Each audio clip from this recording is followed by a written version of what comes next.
Hey guys, what's up? My name is Anthony, and welcome to another edition of VNA Sports Talk. And before we get into what I want to talk about, the Giants today, I want to basically tell you guys who I'm voting for. Now, I wasn't going to do this, but I decided to mainly because I feel like you guys should know what my politics are, know where I stand before you subscribe, unsubscribe to me. And I feel like it's very important in this country to know where people lie, because it kind of influences your opinions. It kind of creates like the foundation and the values that you have for life. Today I mailed my vote in for the Skinner Penick campaign. That's right. We're going to move America downfield.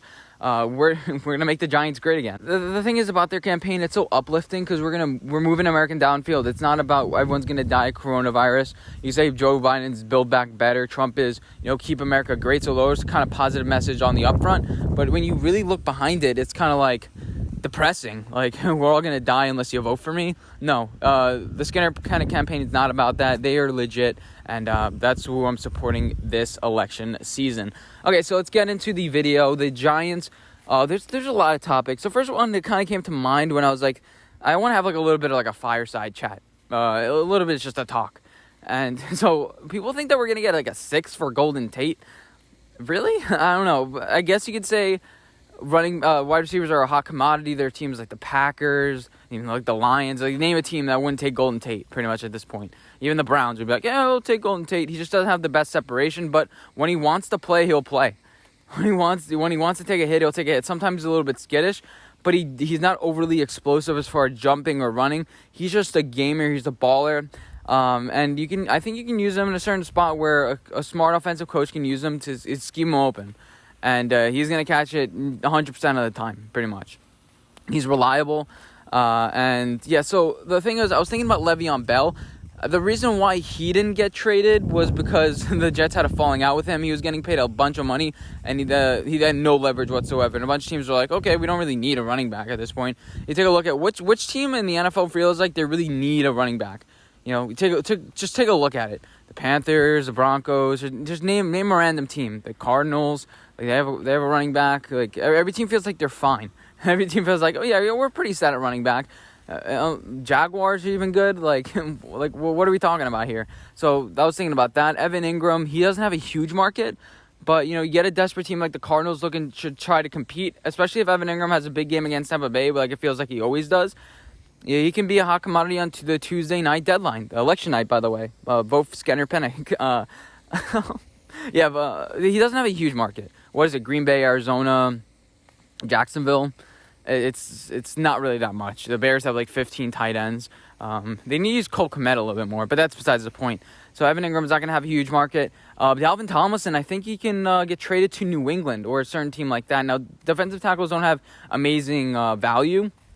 But we saw DeForest Buckner from the Colts, on the Colts now, get traded from the 49ers for a first-round pick. That's because he had a lot of cachet, because they just went to the Super Bowl. And the 49ers had a lot of talent on that defensive front. They replaced him right away. Now, I don't think that we replaced Dalvin Tomlinson right away. I think we're going to have to pay too many people on the defensive line that you have to get rid of somebody early. We're going to have to take a loss. We're going to have to take a hit. But Dave Gettleman has shown he can constantly replace defensive tackles that are decent, have decent amount of skills. And Leonard Williams, I wouldn't mind signing him to like a 3-year, 17, 18 per. But the problem is you have to know the negotiation. I'm not there. Maybe he wants $22 million a year. Maybe he wants Joe Bosa, Myles Garrett money, and he's not quite that. So it all is behind the scenes, but he's a huge asset to our team. He creates a lot of double teams. We really need that pure edge guy. And speaking about pure edge guys, the Houston Texans said they are not trading away J.J. Watt. That was one of the 4 players that they said we're definitely not trading. It was Sean Watson, Laramie Tunsil, who was there first? Tytus Howard and J.J. Watt. Those are the 4 players not trading away. And that's fair. You also have the Falcons that can be looking to get rid of some players. And the Texans as well could be getting rid of one of their wide receivers. I think it was, don't quote me, I think it was not Stills. It was Fuller. And he's fast. He's 4.3 speed. He can be useful for a team because we don't really have that many quick speed guys. We don't have a lot of guys that can create separation. Now, thing about him is that he has been injured, and he may have lost a little bit of a step. I haven't watched that much film on him, but I'm guessing if you get injured, you're going to lose a little bit of speed. And teams like the Green Bay Packers are going to be bidding. I wouldn't spend that high of an asset, but I think that the Giants need to make 2 significant moves to wide receiver, and that's if one of these guys, like Benjamin Victor, doesn't work out. That's if, like, the Bachman or something ends up not being good. If I would make 2 significant moves. You still have a bunch of wide receivers in the draft and in free agency. I'd try to dip my toe one into both. I'd give a guy a significant contract, and I trust it because Joe Judge seems like he can do it, but he comes from a regime that didn't really do a lot good with wide receivers, which is a little bit concerning. But he was a wide receivers coach, so obviously he knows a little bit about that. He wouldn't have been made wide receivers coach if he didn't know anything. But then again, he might have just been, okay, I guess you're decent. Let's just pick you, because everyone else in the Patriot organization sucked at it. So Chris Godwin. I think Keenan Allen already signed his contract, and plus he feels comfortable with the Chargers. Feels like we got screwed over a little bit in the market. You have Allen Robinson on a team that's 5-2. Feels like they can compete, but really they're like a 2-5 team, more of a 2-5 than a 5-2 team.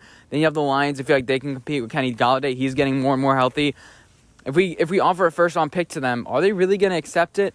The Dallas Cowboys said we're not trading Michael Gallup. They could trade Amari Cooper, but he's a great route runner, but he gets locked down by the top corners in the league.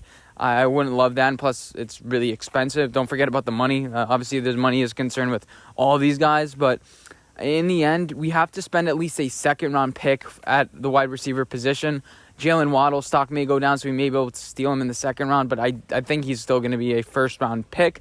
And yeah, that's pretty much what I'm thinking about the wide receiver market. I mean, we could start naming names all day with like a potential trade, but Chris Godwin, he's a little bit banged up, but overall he's a solid piece. And yeah, that's pretty much all I have about that topic. Another thing I wanted to talk about was Bill Belichick as general manager of the Giants. Now, it's a little bit crazy. Like, what are you talking about, Anthony? There are rumors like, Bill Belichick's going to be the next coach. But Bill Belichick Light is our coach. And his mentee, Bill Belichick's mentee, Joe Judge, was hired as coach. Now, Bill Belichick has a special place in his heart for the Giants. He always has, and they always will have a special place in his heart for the Giants, even though he lost to us twice in the Super Bowl. But the thing is, if you're 70 years old, do you really want to stand out in the cold on a rebuilding team with, with a quarterback that throws 5 interceptions a game? Are you really going to want to do that? Unless he gets Trevor Lawrence this year, I think he's going to really think about just either retiring, giving the team to Josh McDaniels, joining the Giants as GM, be in the front office because Dave Gettleman gets fired. It'll be a little bit awkward for him and Joe Judge because it's like, let's set you free, and also I'm going to be your GM. I thought it was just me, myself, and I alone, but that can be a very interesting proposition. What would a Bill Belichick regime look like in New York? And I think we've already seen hints of that because they don't really pay a lot of attention to the wide receiver market. I think that we would have multiple running backs set. I think our running back class would look a lot like it does this year with, some good value signings. I'm not saying we're going to have Devontae Freeman because he has lost a step. We've seen that. He doesn't have that quick cutting ability. But Wayne Gallman, though, he's pretty good. He's really surprised me. And, he just has that burst, that quick speed. He hasn't been putting the ball on the ground. He had that 20-something yard gain against the Rams. And it's just like, whoa, we may have something in Wayne Gallman here. Let's pump the brakes here. Okay, that's not really that impressive. I even looked at his PFF grade of 61.1. But just the eye test, it feels like Wayne Gallman has improved. Unless it's just Devontae Freeman was that bad or the rest of our running backs were that bad. It feels like this offensive line is improving. I'm impressed with Wayne Gallman. That's all I got to say. I'm going to leave it at that. Hope you guys enjoy this video. Get on with the rest of your day, and I'll see you guys in my next video. Bye, guys.